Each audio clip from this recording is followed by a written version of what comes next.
Good morning, guys. Let's go!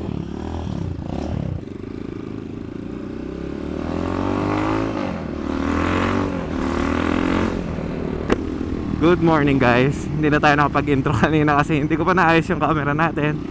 And by the way, ngayon kakaroon tayo ng trail ride kasama si Leo. Papagpag lang ng stress sa buhay. Gamit natin to, hindi ko alam anong klaseng motor to or anong motor to na pinahiram lang sa atin ni Melvin ba? Good morning, guys. Kami ay papunta ni Leo ngayon sa Boca Lake ata tawag doon. Dito na mag-start ang aming trip. Ganito gusto namin. Oh shit, get the fuck out, guys. Ito na, isasakay namin tong motor sa bangka para makatawid kami. Saglit, papakita ko sa inyo.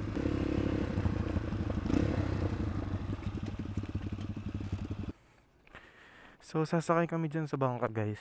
Yan, dyan namin isasakay yung mga motor para maitawid. Kasi malalim to, hindi pwede.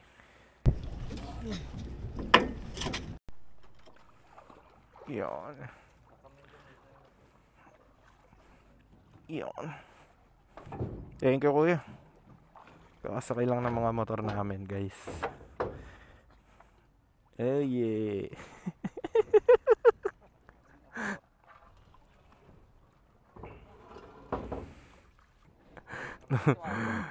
Ah? O kuya, pang trail. Hindi ko lang alam, kuya. Iniram ko lang to eh. Hindi sa akin to eh.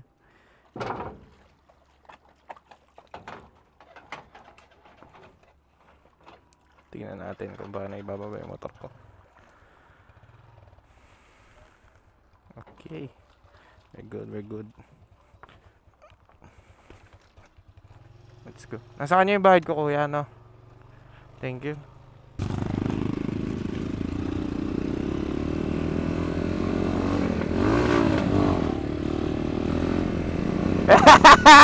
Woohoo! Wow, nag-iwas, boy! Woohoo!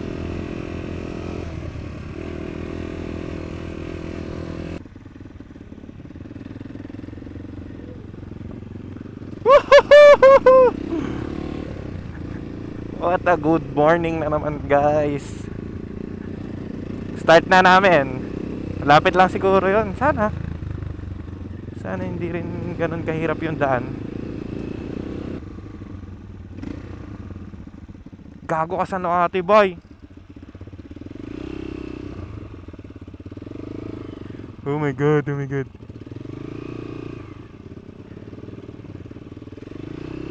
Ah!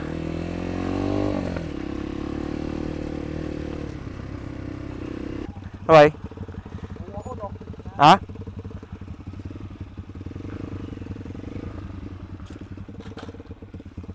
Guwapo.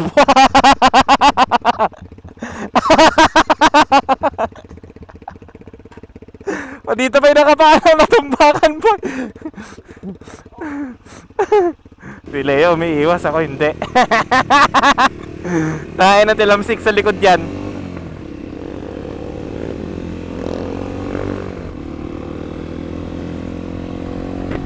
Ulitin ko nga pala, magte-trail kami ngayon ni Leo. Pupunta kami ng Boca Lake. And maraming salamat sa'yo, Melvin ba o Kelvin? Salamat sa'yo, tol.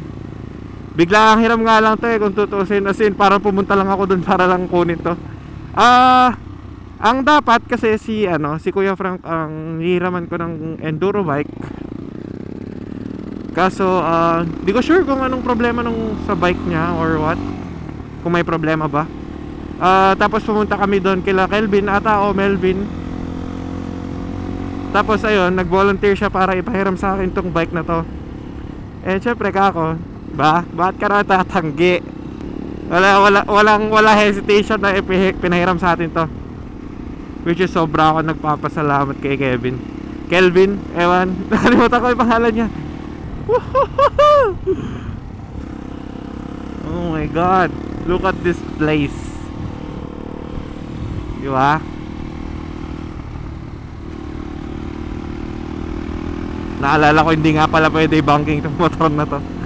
Baka tayo madulas. Halo-halo ng mga vlog natin, sports bike, ADVs. Pero mostly talaga nature talaga trip natin, guys. Kasi sa ganun tayo lumaki. Sa ganun din tayo namulat pagdating sa pagmumotor. Kaya dun lang tayo.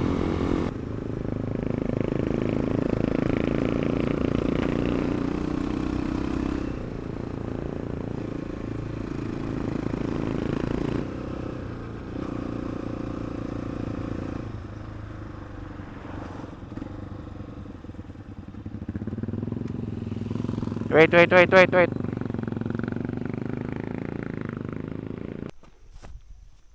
ni magnatattoo yun, oh. Ay, Nathan. Atan ni, hiking tails. Ito, you are here. Red. Oh, dito red. Ay, first Tosik pakastita. Bakali. Kago ka nagatayo. William Atoy na eh. Red. Kago ka naggato, boy. Oh, butay. Talatag karayanan, boy. Tanga, kita maajidalan. Anay gamin, boy. Ni boy, nagngato. Madi magamin pang motor atoy, oh. Pang motor atoy, oh. Okay na. Hindi ko na-record yung paakyat kanina, guys. Bobo. Sayang. Hindi na videoan yung pag-akyat namin dyan, oh. Dyan. Nanginig betlog namin dyan, men. Ang taas. Matarik pala, matarik. Ano, pag naantan ba, eh? Yeah. So yan, guys, pupunta kami doon sa bahay na yun para magtanong. Kasi hindi namin alam kung pwede yung motor sa daan. Kahit pwede, ayoko rin. Wait. Kailangan doy at least. Tan. Apo. Tayo magbali nagdamag. Adayo pa iti Buaka Lake. Ulyin mi ajay. Mabalin motol. Sabi nila 15 minutes walk daw. Hindi natin sure kung totoo yun, guys. Baka 15 minutes para sa kanila. Sa amin 50 minutes. Gagi, hindi nakakondisyon yung mental health ko mag-hike.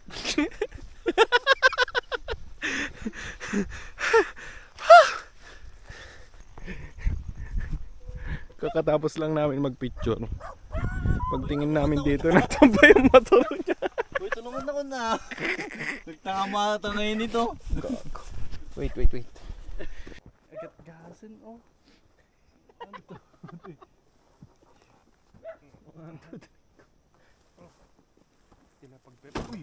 Sila pag gago, pababatan ni Leo. One. Gago mali. One.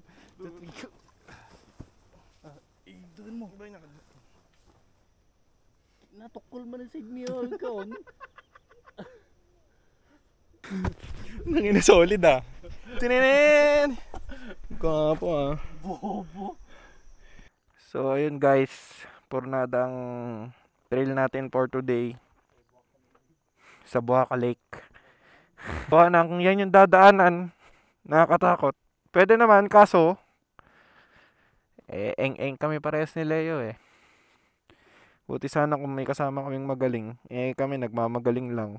Tsaka wala rin daw makita sa lake, sabi nung mga nakatira dito. Kaya next time na lang.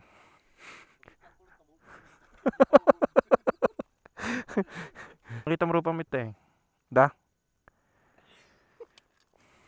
So, ang gagawin na lang namin ngayon is siguro maghahanap na lang ng ilog ganun, na tatawirin, ganito ganyan. Tapos kakain and then we'll call it a day na. Wala, hirap din kasi ito yung mismong dadaanan mo. Napakasikip niyan. Tapos medyo matarik siya. Siguro hindi lang pansin dito sa camera. Ito nga, matarik na to eh. Tapos hindi pa namin motor to. Sa na lang, sa susunod na lang, kailangan na namin isama yung mga talagang marunong sa ganito. Mahirap din eh. Mahirap na magbaka sakali sa mga, mahirap mag-risk sa mga ganito.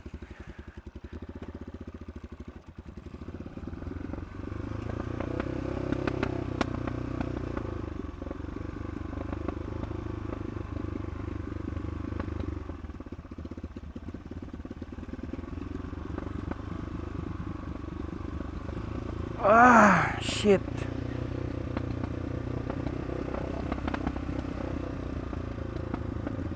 Ayun, kababa na kami. So, wakas.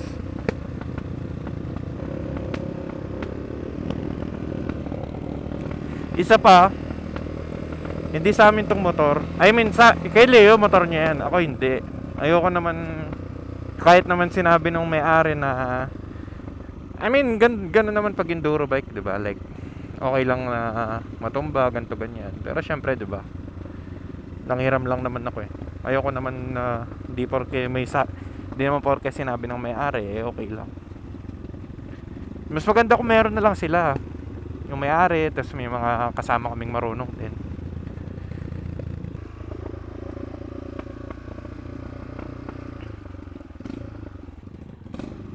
Okay, let's go.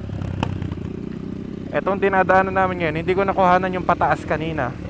Hindi pala na-record. Kala ko naka-record. Sayang, di ko nakuhanan yung paakyat na doon kanina, yung matarik. Puta, nakadapa na nga ako sa motor eh. Sa sobrang tarik. Isa pa, ang taas kasi netong motor. Tangkad na ako pero medyo hindi lapat yung paa ko eh.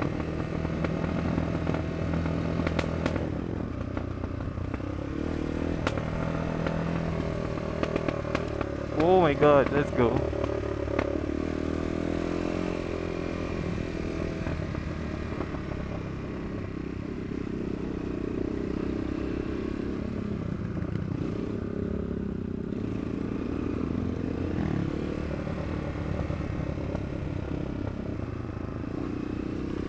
Dapat dito na lang ako dumadaan. Kaso bilib nga ako sa mga taga riyan eh. Isa nga umakyat kanina dun sa dapat dadaanan namin. Hindi ganito motor niya. Kung tutusin, dapat gantong motor. Madali lang dun. Kaso talaga nag-aalangan kami ni Leo. Isa pa, baka pagdating din namin dun, baka wala rin daw kami makita. I mean, sinabi na nga mismo nung lokal dun na wala rin daw talaga makikita, gawa ng mahamog. Dapat daw pag pumunta doon yung makaaraw, ganun, para tanaw daw yung lake. Meron naman daw makikita eh, ang kaso yung siguro yung mga unang parte lang ng yung lake. Eh sayang naman kung I mean, balak na lang namin ni Leo kanina is maglakad papunta ron. So wala rin. wala sa kondisyon yung mental health namin men na mag-hike.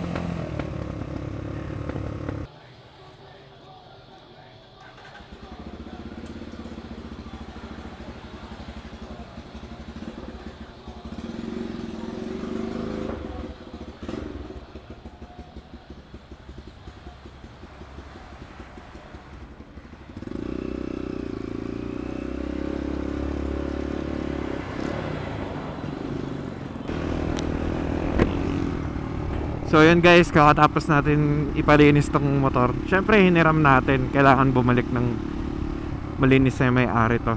Bali nga pala, alam ko naman pala na nakukwenta to vlog na to kasi hindi natuloy yung pagpunta namin dun sa mismong lake. Kasi nga, una, matarik. Pangalawa, kung itutuloy namin ni Leo yun, parehas kami nagmamagaling lang. Eh baka may mangyari, di ba? Halimbawa, masiraan, ganito ganyan. Walang marunong mag-ayos sa amin, men. Baka magtawanan lang kami, buong nandun kami sa lugar na yun, hanggang sa may magligtas sa amin. Kaya di na rin namin tinuloy.